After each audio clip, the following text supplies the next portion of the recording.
tapi dia masih ada dua fungsi. Bisa pakai tombol, bisa touchscreen. Jadi lebih. Oh, jadi ini fungsi ya? Ya, ini.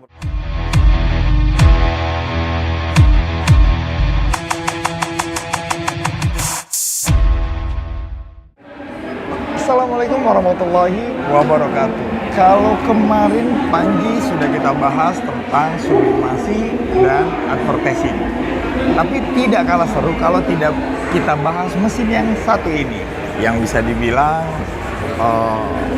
bisa di-include kemana saja, terutama di bisnis souvenir dan merchandise. Tidak perlu lama, langsung saja kita bahas dengan rak spesialisnya. Yuk. Hai bro, sehat? Akan tinggal. Kita ketemu lagi. Iya lupa pasang. Kalau dari sebelumnya udah dibahas tentang sublimasi, advertising, tapi tidak kalah seru dengan yang bakal kita bahas mesin satu ini. Yang di awal yang selalu gue pengen tanya, kenapa dengan mesin yang satu ini include banget nih di bisnis kemana aja masuk? Menurut lu gimana sih bro?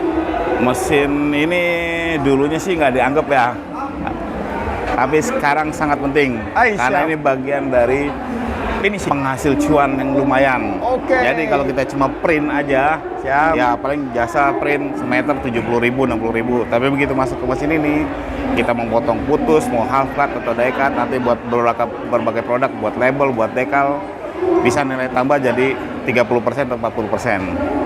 Berarti bisa dibilang kalau kemarin-kemarin dilupakan. Ya, mungkin 10 tahun yang lalu ini mesin ya dianggap sebelah. Tapi kalau sekarang lagi happening banget. Mesin ini sekarang terutama dari cuannya bagus ya bro ya.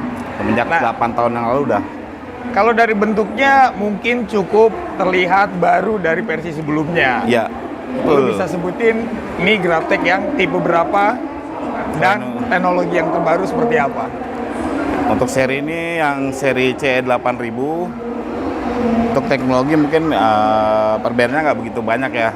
Di display yang terlihat lebih beda tuh di display, dia udah touchscreen.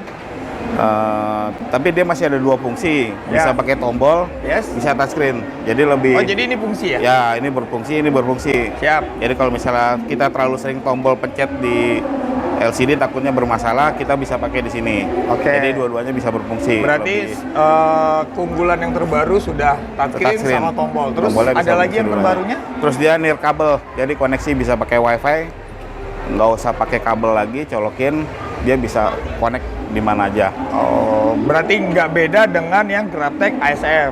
Ya, dengan seri ASF. Cuman kalau ASF lebih fungsinya ke A3 label stiker. Nah, kalau ini jenisnya roll to roll. Bisa roll to roll, bisa buat dekal, bisa buat label. Tapi untuk label stiker sendiri pun bisa kan? Bisa, pakai ini masalah. Kan? Harganya kan dia lebih murah daripada yang ASF. Nah, sekarang kalau bicara speed dari versi sebelumnya dengan versi yang terbaru, atau ada perbedaan yang terlalu jauh atau sama aja? Nggak terlalu beda jauh sih. Nggak beda jauh. Beda di akselerasinya aja. Beda sedikit. Dan yang jelas durability nomor satu. Ya, nomor satu. Terus sekarang dia sudah include penjualan itu dengan stand. Oh, yang sekarang sudah include dengan stand. Nah, yang ini nih. Kalau dulu kan opsional. Jadi yang CE8000, sorry, infonya dari Bro Arif itu include pembelian kalau dengan sudah dapat standnya. Jadi satu paket pembelian itu sudah dapat mesin sama stand, sama training, sama instalasi. Tapi menurut lu sendiri nih bro, zamannya semakin bertumbuh untuk terutama di bisnis yang advertising. Menurut lu seperti apa? Kan kalau kemarin sempat kita ada transisi dari polyflag ke label stiker. Nah sekarang advertising itu seperti apa? Ya masih bisa main sih untuk pemain advertising, walaupun kalau pemain label sudah sebagian pasar diambil ke mesin auto seat cutter, tapi untuk mesin auto roll ini ya bisa dipakai buat bikin advertising untuk display atau leon box, untuk apa yang di pinggir jalan tuh buat Billboard. rambu-rambu, terus billboard itu masih bisa Marka banyak. jalan. Pasarnya masih banyak lah, nggak cuma main label aja, jadi pasarnya masih terbuka lebar buat finishing, buat dekal juga masih utama lah buat pemain dekal ini. Berarti tidak lain ya tetap harus inovasinya dikembangin. Ya, Berarti kita kalau- nggak cuma bisa main di label aja, masih banyak pasar yang masih terbuka buat mesin ini. Berarti kalau bicaranya stripping atau wrapping mobil seperti ini, bro. Ya, seperti ini. Jadi kita print di mesin mutohnya untuk stikernya dilaminasi, baru kita cutting di sini. Nah sekarang untuk secara maintenance nih ya banyak versi-versi sebelumnya atau mesin-mesin yang lainnya, tapi terutama Grabtech lebih maintenance-nya untuk ngejaga kestabilan, terutama buat pelaku industrinya seperti apa? Maintenance mesin perawatan atau gimana nih? Bisa dibilang anggap gue punya mesin ini, yang gue takutin secara maintenance-nya gampangkah, sulitkah, ataupun gue merasa takut di saat lagi ada orderan yang banyak. Mesin ini sebenarnya gampang ya, paling simple di mesin cutting stiker ini. Jadi kalau kan ada beberapa printer dia masuk print and cut, jadi satu mesin ada print sama cut. Tapi kalau kita pisah justru lebih efisien. Jadi kalau kita masih ada kerjaan print, bisa cutting langsung jalan di sini, nggak perlu nunggu sampai kering atau gimana. Terus perawatan juga ini ya cuma perlu dibersihin aja dari debu, nggak perlu sampai ada perawatan harus perawatan khusus setiap hari, nggak perlu. Yang penting tempatnya bersih, kita bersihin, kita lap. Ya kalau kotor dibersihin, lap, selesai lah, nggak ada masalah. Jadi nggak ada benar-benar perawatan yang nggak ada perawatan khusus. mudah banget lah ya. Mudah. Secara maintenance pun part-partnya aman. Aman. Nah sekarang untuk dari lu sendiri, terutama lu kasih kisi-kisi, anggaplah untuk UMKM, bisa kerjasama ataupun bisa berkolaborasi, terutama advertising, seperti apa? Ya kalau kita misalnya buat UMKM, misalnya dana kita terbatas, dananya terbatas, kita nggak perlu punya mesin print, jadi kita bisa jasa print di luar, kita buat desain.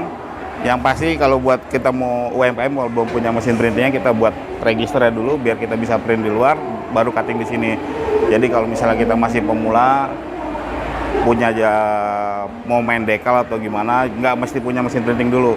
Yang ada mesin cutting, kita buat desain, dibuat software file yang buat di cuttingnya, kita print di luar, bisa jalan di sini. Jadi nggak perlu, kalau UMKM kan kadang ya mungkin dananya terbatas, jadi nggak perlu beli mesin printnya dulu, bisa mesin cuttingnya dulu karena lebih murah mesin cuttingnya. Ya terutama bisa dipakai untuk branding gerobaknya ataupun. Nah di sini lu mau tunjukin apa? Ini lagi mau dijalanin atau seperti apa?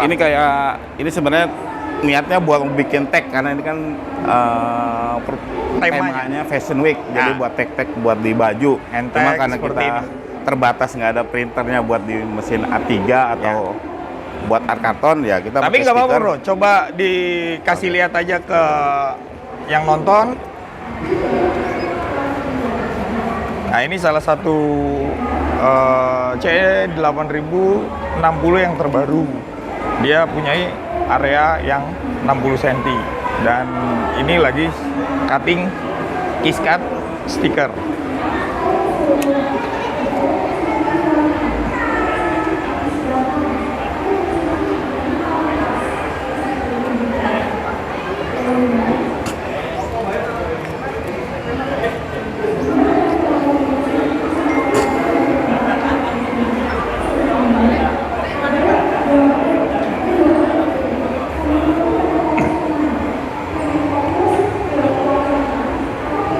Dan ini sampel-sampel ini apa? sampel yang sudah dipotong. Jadi ada treatment tertentu supaya dia bisa potong putus. Oke. Sebetulnya mesin ini dikhususkan buat half cut. Tapi kalau kita penggunanya dengan benar, bisa juga sampai kayak gini. Nah ini polanya kalau misalnya buat ini buat tag baju, Siap. atau buat stiker buat di label-label baju, buat pelengkap baju bisa dipakai. Jadi maksudnya Mas Arif itu peruntukannya tetap untuk Buat kiss half cut. cut. Tapi kalau untuk dipakai die cut bisa. Bisa, Yang penting tapi dengan treatment tertentu, settingannya tertentu yang benar, biar dia pisaunya nggak cepat tumpul, mesinnya tetap awet.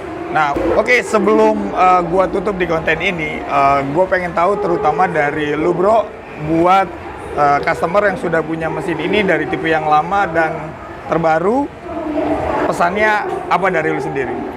Oke, untuk user yang sudah pakai mesin Gratek ya, dari seri mungkin dari di Indonesia itu dari awal tahun 2000, kalau masih bisa jalan, kita bisa bantu untuk misalnya ada masalah atau trouble untuk perawatan, dan untuk yang mau upgrade mesin dari seri yang lama atau mau invest mesin baru, ini pilihan terbaik untuk mesin Jepang saat ini.